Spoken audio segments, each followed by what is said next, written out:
MRC ഡിസ്ബൻഡിലാവോ boot camp ഒക്കെ സ്വപ്നം കണ്ടിറങ്ങിയ ടീമുകളുണ്ടെന്ന്.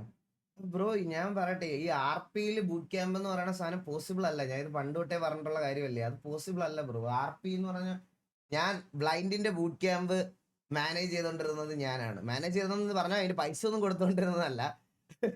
അങ്ങനെ പറയരുത്, പൈസ കൊടുത്തത് ശരത്തേട്ടനും ഇവരൊക്കെയാണ്. പക്ഷെ ഉണ്ടല്ലോ, ഒരു ബൂട്ട് ക്യാമ്പ് നോക്കുക എന്ന് പറഞ്ഞാൽ അതൊരു മുട്ടൻ ടാസ്കാ. ഇപ്പൊ ഞാൻ തൊപ്പി നിൽക്കുന്നത് പോലത്തെ ഒരു ഗ്യാങ് ഹൗസിന്റെ കാര്യമല്ല ഞാൻ പറയണത്. പ്ലേയേഴ്സിന് ഇത്രയും പേരെ കൊണ്ടുവരുന്ന ബൂട്ട് ക്യാമ്പ് നോക്കുക എന്ന് പറഞ്ഞാൽ അത് ഭയങ്കര ഒരു ടാസ്ക് ഉള്ള കാര്യമാണ്. ഞാന് കൊമ്പന് ഞങ്ങൾ എല്ലാവരും അടക്കം ഉണ്ടായിരുന്ന ഒരു സാധനമാണ് ഒരു ബൂട്ട് ക്യാമ്പ്. ഒരു ബൂട്ട് ക്യാമ്പിലെ എക്സ്പെൻസസ് എന്നൊക്കെ പറഞ്ഞാൽ നിങ്ങൾക്ക് അറിയാത്തോണ്ടാവും. ഒരാളെ പോറ്റാൻ നമുക്ക് ഭയങ്കര പാടാ. നിങ്ങൾ ആലോചിച്ച് നോക്കി, ഇത്ര പേരെ ഒരിടത്ത് ഒരു ഇതിനകത്ത് നിന്ന് അവരുടെ ഫുഡും ഇലക്ട്രിസിറ്റി ബില്ലും മറ്റേ ഇതൊക്കെ കൊടുക്കുക എന്ന് പറഞ്ഞാൽ അത് നമുക്കൊന്ന് മാനേജ് നിങ്ങൾ ആലോചിക്കുന്നതിന്റെ അപ്പുറമായിരിക്കും. എന്നുവെച്ചാൽ ഒരു കുക്കൊക്കെ വരുന്നതിന് മുമ്പ് ആ ഒരു കുക്കൊക്കെ വരുന്നതിന് മുമ്പ് നമ്മുടെ എക്സ്പെൻസുകളൊക്കെ എന്തായിരുന്നു എന്നറിയോ? എൻ്റെ അമ്മ പറയാതിരിക്കാൻ വയ്യ ഗൈസ്. ഞങ്ങൾക്ക് റെന്റ് മാത്രം ഒരു മാസം 85,000 രൂപ 90,000 രൂപ അടുപ്പിച്ച് റെന്റ് ഉണ്ടായിരുന്നു. റെന്റ് മാത്രം, മനസ്സിലായ?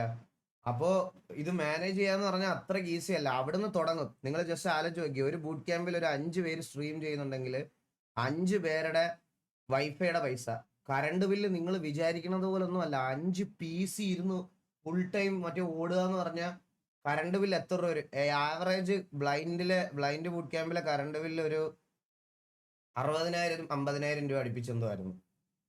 മനസ്സിലായ? 50,000 60,000 രൂപയായിരുന്നു കറണ്ട് ബില്ല് മാത്രം.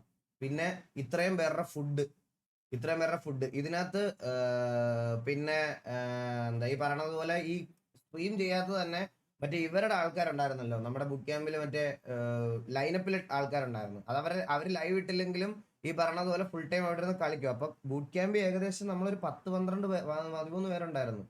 13 പേരുടെ ഫുഡ് എക്സ്പെൻസും, ഇൻ കേസ് നമ്മളൊരു കുക്കിനെ വെച്ചാൽ പോലും കുക്ക് ചേട്ടന് ഒരു മന്ത്ലി ഒരു 25,000 സാലറി കൊടുക്കണം. നമ്മളൊരു കുക്കിനെയാണ് വെച്ചത്, ഒരു 10-25,000 രൂപ സാലറി മന്ത്ലി കുക്കേട്ടന് കൊടുക്കണമായിരുന്നു. പിന്നെ ഈ സാധനം ഇല്ലാതെ ഇത് മേടിക്കാൻ പറ്റത്തില്ല. ഇത് മൊത്തം സാധനങ്ങൾ മേടിക്കണമല്ലോ, സാധനങ്ങളുടെ പൈസ, ഇതെല്ലാം കൂടെ നോക്കി കഴിഞ്ഞു കഴിഞ്ഞാൽ പൈസ അത്രയ്ക്ക് എക്സ്പെൻസ് ഉണ്ടായിരുന്നു. അപ്പൊ നിങ്ങൾ ആലോചിച്ചാൽ മതി. RP എന്ന് പറയണത്, ഞാൻ പറയണത് എന്റെ വിശ്വാസം ഞാൻ പറയുവാണേ, RP എന്ന് പറയുന്നത് ഗ്യാങ്ങിലുള്ള എല്ലാ മെമ്പേഴ്സിനും ഈക്വൽ ആയിട്ടുള്ള ഒരു ഇമ്പോർട്ടൻസ് കൊടുത്താൽ മാത്രമേ നല്ലൊരു ഗ്യാങ് ആയിട്ട് അതിനെ മെയിൻറ്റെയിൻ ചെയ്ത് കൊണ്ടുപോകാൻ പറ്റത്തുള്ളൂ. നിങ്ങൾ ജസ്റ്റ് ആലോചിച്ചാൽ മതി. ഞാനിപ്പോൾ ഒരു TV-ക്ക് ഒരു ബൂട്ട് ക്യാമ്പ് തുടങ്ങിയിട്ട് വരാൻ താല്പര്യമുള്ള 40 മെമ്പേഴ്സ് ഉള്ളതിൽ വരാൻ താല്പര്യം ഉള്ള ഒരു 25-30 പേരുണ്ടെന്ന് വിചാരിച്ചോ. ഈ 30 പേരിൽ എനിക്ക് 20 പേരെ അല്ലെ 15 പേരെ അക്കോമഡേറ്റ് ചെയ്യാൻ പറ്റത്തുള്ളൂ എന്ന് വിചാരിച്ചു. ആ 15 പേരെ മാത്രം ഞാൻ ബൂട്ട് ക്യാമ്പിൽ കൊണ്ടുവച്ചാൽ അത് വശോഭേദമാവും. അവിടെ തുടങ്ങും ഗ്യാങ്ങിൽ ഈഗോ ക്ലാഷ്. അല്ലെങ്കിൽ 40-40 പേരെ അഫോർഡ് ചെയ്യാൻ പറ്റുന്ന ബൂട്ട് ക്യാമ്പ് തുടങ്ങാനുള്ള കേപ്പബിലിറ്റി വേണം. അതില്ലാത്തടത്തോളം കാലം അത് പോസിബിൾ അല്ല. ഒരു RP ഗ്യാങ്ങിന് ബൂട്ട് ക്യാമ്പ് തുടങ്ങാന്ന് പറയുന്നത് പോസിബിലിറ്റി ഉള്ള കാര്യമേ അല്ല.